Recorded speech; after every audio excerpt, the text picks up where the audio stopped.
خاموش رہنے کے 4 بڑے فائدے۔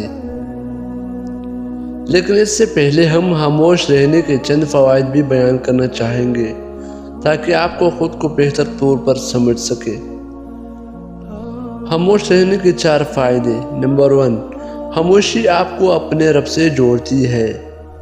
نمبر 2، خاموشی آپ کے ذہنی تناؤ کو کم کر کے آپ کو باشعور انسان بننے میں مدد کرتی ہے۔ نمبر 3، خاموشی آپ کو ایک کامیاب انسان بننے میں مدد کرتی ہے۔ نمبر 4، خاموشی آپ کو اپنے مقصد پر توجہ مرکوز کرنے میں مدد دیتی ہے۔ آج ہم بات کریں گے خاموش رہنے کے 4 بڑے نقصانات کی جو آپ کی زندگی کو مکمل طور پر برباد کر دیتے ہیں۔ نمبر 1، لوگ آپ سے دوستی نہیں کریں گے کیونکہ ان کے لیے آپ کو سمجھنا اور جاننا مشکل ہے۔ نمبر 2، لوگ آپ کو اپنی مطلب کے لیے استعمال کریں گے کیونکہ خاموش انسان عام طور پر ایک اچھا انسان ہوتا ہے۔ نمبر 3، لوگ آپ پر رعب اور دبدبہ چلائیں گے کیونکہ وہ جانتے ہیں کہ آپ نہیں لڑیں گے۔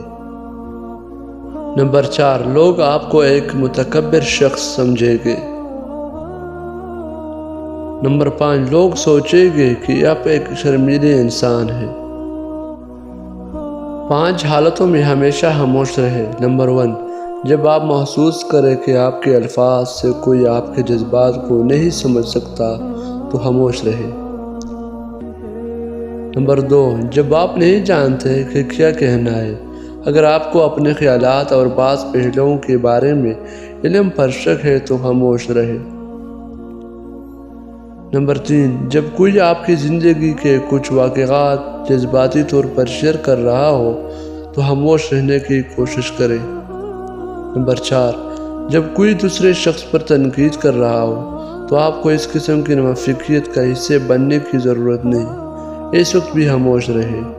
نمبر 5، جب کوئی غصے اور نفرت میں چیختا ہے، بڑبڑاتا ہے تو آپ خاموش رہ کر اس شخص کو خاموش کر کے پرسکون کر دیتے ہیں۔